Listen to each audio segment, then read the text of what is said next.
Miren, hermanos míos, lo que voy a compartir ahora me rompió el corazón. Vi un vídeo que me dejó sin palabras.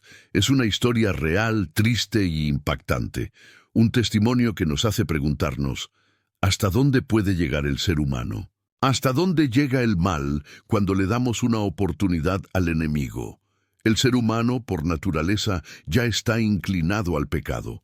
Pero cuando cede a las mentiras de Satanás, las consecuencias son devastadoras. Lo que voy a mostrarles aquí es una historia fuerte, pero que lleva una lección profunda para mí y para ustedes. Así que quédate hasta el final, porque el resultado revelará toda la verdad y puede transformar tu manera de ver la vida, las palabras y a los demás. Esta es una historia contada por la pastora Maísa Ribeiro, una mujer de Dios, conocida por su canal de YouTube y por compartir mensajes edificantes. Ella relata algo que escuchó hace unos 20 años, cuando formaba parte de un comité dentro de la iglesia. Era una mañana de sábado normal y corriente. La iglesia estaba llena, como suele suceder entre la escuela sabática y el servicio principal. De repente, una joven que había asistido a esa congregación durante poco más de un año pidió hablar. Tomó el micrófono y, delante de todos, hizo una confesión impactante: «Yo soy el amante del pastor». Al mismo tiempo, la esposa del pastor se desmayó. Los niños corrieron desesperados. El pastor, incrédulo, intentó calmarla. «¿Estás loco? ¿Qué estás diciendo?». Pero la joven insistió: «Necesitaba decírtelo. Necesito salvar mi alma y la tuya también». Toda la iglesia quedó sumida en el caos. No hubo servicio. Todo se convirtió en confusión, dolor y desesperación. La niña fue llevada a una habitación privada, donde la esposa del pastor la confrontó. La joven luego dio detalles íntimos sobre el cuerpo del pastor, marcas específicas que solo su esposa conocía. Ella estaba en shock. Él lo creyó inmediatamente. El matrimonio ha terminado. La iglesia se vino abajo. El pastor lo perdió todo: ministerio, familia, reputación. Se fue a vivir aislado a una granja. Durante 20 años vivió con el peso de una acusación, pero la verdad salió a la luz 20 años después. La joven, ahora una señora enferma, en los últimos días de su vida, llamó al presidente de la Asociación de la Iglesia Adventista. Confesó que todo había sido mentira. Ella había inventado la historia, pero ¿cómo conocía los detalles íntimos? En el momento en que la pastora fue ingresada para una cirugía de apendicectomía, ella trabajaba como limpiadora en el hospital. Logró entrar a su habitación mientras estaba en coma. Vi todo, él lo salvó todo. Satanás plantó una semilla, y ella permitió que creciera. El presidente, conmovido, se dirigió al lugar donde vivía el pastor. Le devolvió sus credenciales, pidiéndole perdón en nombre de la iglesia. Pero la respuesta del pastor fue dolorosa. «Puedes devolverme a mi familia, a mis hijos, mi reputación. Si no, prefiero quedarme aquí». Algún tiempo después, falleció, sin retorno. No hay justicia plena en esta vida. Eu vou contar uma história para vocês. Há 20 anos atrás, eu fazia parte de uma mesa numa associação. E ouvi uma das histórias mais tétricas que eu já vi na minha vida. E pode ser que alguns de vocês já tenham ouvido essa história aqui entre vocês. E se já ouviram, vão lembrar comigo essa história com dor. Uma certa ocasião, numa igreja de um certo lugar no Brasil, uma mocinha pediu licença para conversar lá na frente, no microfone. Ela frequentava a igreja há um ano e pouco. E ela pegou o microfone da mão da moça que estava terminando a escola sabatina e falou: «Eu tenho que contar para vocês um pecado meu». E as pessoas paralisadas olhando ela falar. E ela disse: «Eu quero contar para vocês». Estava ali na igreja naquela hora, o pastor se arrumando ali, ajeitando alguma coisa, a esposa do pastor com os 2 filhos, mais ali no lado da esquerda, da minha esquerda, e a igreja toda ali junta. Vocês sabem que entre a escola sabatina e culto a igreja fica bem cheia. E ela disse, eu tenho que contar o meu pecado para vocês. E o pecado que eu tenho que contar é que eu sou amante do pastor. Olha isso, irmãos. Na hora que ela disse isso, a esposa do pastor desmaiou ali na hora. E os filhos correram para acudir. E o pastor veio para ela e falou assim, o que você está falando? Você enlouqueceu? Que isso, menina? Ela falou, eu tinha que contar, eu preciso resolver meu problema. Eu preciso salvar a sua alma. Eu preciso resolver você. Os danitas, eles sempre usam essa, cuidado, eu preciso ajudar. Sempre usam a palavra da ajuda, viu? E naquele momento a igreja toda ficou em alvoroço. Eu não preciso dizer que não houve culto. Não houve culto. Não conseguiram fazer o culto. A esposa do pastor foi levantada dali, foi levada lá para fora. O pastor não sabia o que fazer. Começou a dizer, irmãos, por favor, isso é um grande mal-entendido. Ela dizia, não é, meu bem. Eu precisava dizer, eu tenho que salvar você e tenho que salvar mim. E ela foi levada para um quartinho, a esposa do pastor foi atrás e começou a conversar com ela, e falou com ela, e foi um alvoroço muito grande, e ela disse, olha, eu vou te provar que isso é verdade. Nós combinamos que ninguém nunca ia saber, foi uma coisa muito bem feita, mas eu preciso te contar. E falou para a esposa do pastor, prestem bem atenção nisso que eu vou dizer. Falou, só tem uma maneira de você me acreditar, vem aqui. O seu marido tem uma marca na genitália dele. E a marca é assim, assim, assim. E a esposa olhou para ela e acreditou nela na hora. Sabe por quê? Porque aquele pastor nunca tinha tido contato sexual com nenhuma pessoa, só com sua esposa. Eles se casaram virgens. E ela disse, ninguém sabe disso. Como é que essa moça sabe? Consegue imaginar o que é isso? E ela também nunca tinha contado isso para ninguém. E ela pegou a esposa do pastor, passou a acreditar. E ela contou detalhes sobre o corpo do pastor, detalhes sobre ele, até de coisas que ele falava enquanto dormia. Preste atenção. Eu não preciso dizer para vocês que aquele casamento acabou. A igreja todinha daquele pastor entrou num estado de bancarrota que vocês não têm ideia. Uma palavra, como diz Tiago, pode estragar a vida de uma pessoa para sempre. Sabe quantos anos se passou dessa história? Até que eu fiquei sabendo, isso foi há 20 anos atrás que eu fiquei sabendo. Já tinha se passado 20 anos que isso tinha acontecido. Por que eu fiquei sabendo dessa história? Foi numa mesa, numa comissão, numa associação.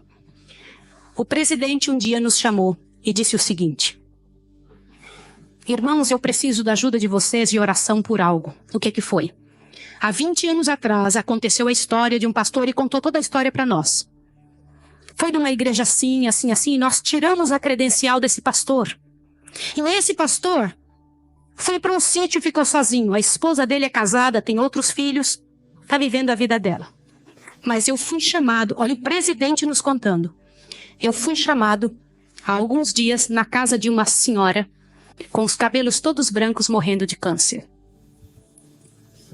E essa mulher morrendo de câncer pediu muito para falar com o pastor. Mas tinha que ser o presidente da igreja adventista. E eu fui até lá porque eu sou o presidente. Quando eu cheguei lá, a mulher me contou que ela tinha sido a moça que tinha falado aquilo do pastor. A amante, a suposta amante do pastor. E ela contou para o presidente que ela havia inventado toda essa história. Mas como que ela sabia dos detalhes do corpo do pastor? Na ocasião em que ela tinha se apaixonado pelo pastor, ela trabalhava como faxineira dentro do hospital. E o pastor foi internado, prestem atenção, internado para uma cirurgia de apêndice e passou muito mal. E ela era amiga de uma enfermeira. E entrou dentro do quarto junto com a enfermeira, destampou o corpo do pastor e olhou o corpo do pastor todo. Durante o tempo em que o pastor estava dentro do hospital em coma. E quando o pastor falava algumas coisas, ela ouviu o que o pastor falou e ela olhou os detalhes do corpo do pastor e guardou. Satanás plantou na cabeça dela 1 ano e ela formulou e acabou com a vida do pastor. E o presidente pegou uma credencial, foi lá no sítiozinho onde o pastor o coitado daquele pastor, o caluniado estava. E ele chegou para ele e falou, junto com uma comitiva dos irmãos, pastor, eu vim aqui te entregar a sua credencial de novo, nós descobrimos que era mentira. Sabe qual foi a resposta do pastor, irmão? O pastor disse assim: vocês me devolvem minha família e meus filhos também? Vocês me devolvem minha reputação? Se vocês não devolverem junto, eu prefiro ficar aqui. E esse pastor, uns dias atrás, eu soube que ele morreu lá naquele lugar. Quem foi a assassina daquele pastor? Não foi só aquela mulher, foram todos que falaram junto. Porque, gente, quando acontece um inferno desse, uma multidão de gente sofre, uma multidão de gente machuca, fica machucado. Meus irmãos, vocês me perdoem ter que falar sobre isso, mas é verdade. Existem muitos lugares que eu tenho muito medo de pregar, mas eu vou igual se me chamam. Porque eu vou falar uma coisa pra vocês. Ontem à noite eu comentei que a vida de quem prega essas verdades é altamente prejudicada. Uma coisa desse tamanho é passada de boca em boca, de forma que apareça o inferno no final. Será que existem danitas no nosso meio? O céu é um lugar tão fabuloso. Não vale a pena, meus irmãos. Não vale a pena. Deus tem mais para a nossa vida. Tem mais coisas para ocupar a nossa mente, para fazer parte do nosso vocabulário, para nós pensarmos a respeito das pessoas. Vamos fazer um exercício? Pense bem da pessoa que mais mal você sabe dela. Imagine isso agora.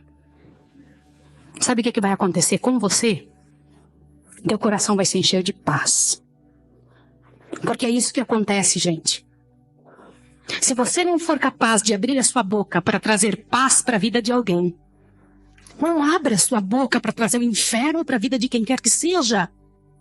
Jesus ama as pessoas pecadoras e miseráveis. Todas aquelas que pecaram horrivelmente, Jesus ama.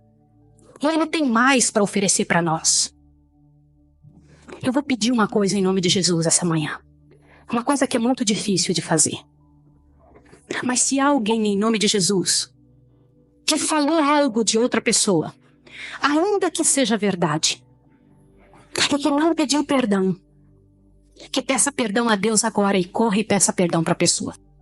Yo te pregunto, ¿quién mató a ese pastor? No era solo esa mujer, era la multitud, los que se propagan, los que juzgaron, aquellos que permanecieron en silencio ante la injusticia, porque cuando se desata el infierno con una mentira, muchos se convierten en cómplices, aunque sea con la lengua. Hermanos míos, sé que esto es duro de escuchar, pero es necesario. Esta historia sirve de advertencia para mí y para ti. La Biblia dice en Santiago 3 que la lengua es como una llama de fuego, encendida por el mismo infierno, capaz de corromper todo el cuerpo. A veces, con la misma boca con la que alabamos a Dios, maldecimos a personas hechas a su imagen. Eso no está bien. La palabra también nos dice en Proverbios 18:17, el primero que presenta su caso parece tener razón, hasta que llega otro y lo cuestiona. En otras palabras, cada historia tiene dos lados. Hermanos, ¿cuántas veces también nosotros hemos sido injustos? ¿Cuántas veces hemos juzgado sin saber, solo porque parecía verdad? ¿Recuerdas a José en Egipto? También fue calumniado por la esposa de Potifar. Lo arrestaron por algo que no hizo.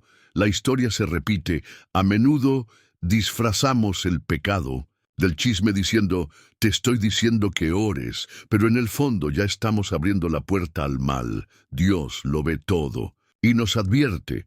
Proverbios 6, 16, 19 dice que hay 6 cosas que el Señor odia y 7 que detesta: ojos arrogantes, lengua mentirosa, manos que derramaron sangre inocente, corazón que planea el mal, pies que se apresuran a hacer el mal, el falso testigo y el que siembra discordia entre hermanos. No quiero estar en esa lista. ¿Y tú? Si escuchas algo sobre alguien, ora, pídele a Dios discernimiento.